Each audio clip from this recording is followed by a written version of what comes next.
ମଗଡ଼ା ଥାନା ଅଧିକାରୀଙ୍କ ବଦଳି ଆସୁଛନ୍ତି ଦବଙ୍ଗ ଅଫିସର। ମୟୂରଭଞ୍ଜ ଏସ୍ପିଙ୍କ ନୋଟିସ୍ ଜାରି ହୋଇଛି। ଉକ୍ତ ନୋଟିସ୍ରେ ମୟୂରଭଞ୍ଜ ଜିଲ୍ଲାର କିଛି ଅଫିସରଙ୍କ ବଦଳି କରାଯାଇଛି, ଯାହାକୁ ନେଇ ବିଭିନ୍ନ ଥାନାରେ ନୂତନ ଅଧିକାରୀ ଶୀଘ୍ର କାର୍ଯ୍ୟରେ ଯୋଗଦେବା ପାଇଁ ନିର୍ଦ୍ଦେଶ ରହିଛି। ମଗଡ଼ା ଥାନାରେ 1 ବର୍ଷରୁ ଅଧିକ ସମୟ ଧରି ଦାୟିତ୍ୱ ତୁଲାଉଥିବା ମଗଡ଼ା ଥାନା ଅଧିକାରୀ ସତ୍ୟନାରାୟଣ ବଳଙ୍କ ବଦଳି ହୋଇଥିବା ଜଣାଯାଇଛି। ମଗଡ଼ା ନିର୍ବାଚନ ମଣ୍ଡଳୀର ଶୁଳିଆପଦା ଥାନାକୁ ବଦଳି ହୋଇଥିବା ଜଣାଯାଇଛି। ତେବେ ଶୁଳିଆପଦା ଥାନା ଆଇଆଇସି ଆଦିତ୍ୟ ପ୍ରସାଦ ଜେନାଙ୍କ ବାରିପଦା ସଦର ଥାନାକୁ ବଦଳି ହୋଇଛି। ସେହିପରି ବାରିପଦା ଟାଉନ ଥାନା ଦାୟିତ୍ୱରେ ଥିବା ଆଇଆଇସି ସୁମିତ କୁମାର ସୋରେନଙ୍କୁ ମଗଡ଼ା ଥାନା ଅଧିକାରୀ ଭାବେ ଦାୟିତ୍ୱ ଦିଆଯାଇଥିବା ଜଣାଯାଇଛି।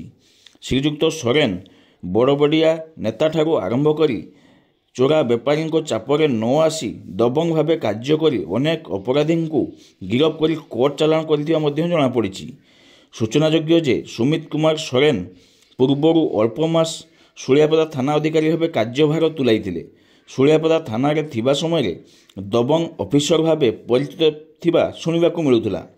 ତେବେ ଶୁଳିଆପଦା ଥାନା ଅଧିକାରୀ ଆଦିତ୍ୟ ପ୍ରସାଦ ଜେନା ଓ ମଗଡ଼ା ଥାନା ଅଧିକାରୀ ସତ୍ୟନାରାୟଣ ବଳଙ୍କ ବଦଳି ଖବର ଆସିବା ପରେ ପୁଲିସ ସମିତି ସଦସ୍ୟ, ବୁଦ୍ଧିଜୀବୀ, ଗଣମାଧ୍ୟମ ପ୍ରତିନିଧିମାନଙ୍କୁ ବ୍ୟଥିତ କରିଛି। ସେହିପରି ନୂତନ ଥାନା ଅଧିକାରୀ ସୁମିତ କୁମାର ସୋରେନ ଓ ଶୁଳିଆପଦା ଥାନା ଅଧିକାରୀ ସତ୍ୟନାରାୟଣ ବଳଙ୍କୁ ଅଞ୍ଚଳବାସୀ ପକ୍ଷରୁ ସ୍ୱାଗତ କରାଯାଇଥିବା ମଧ୍ୟ ଜଣାପଡ଼ିଛି।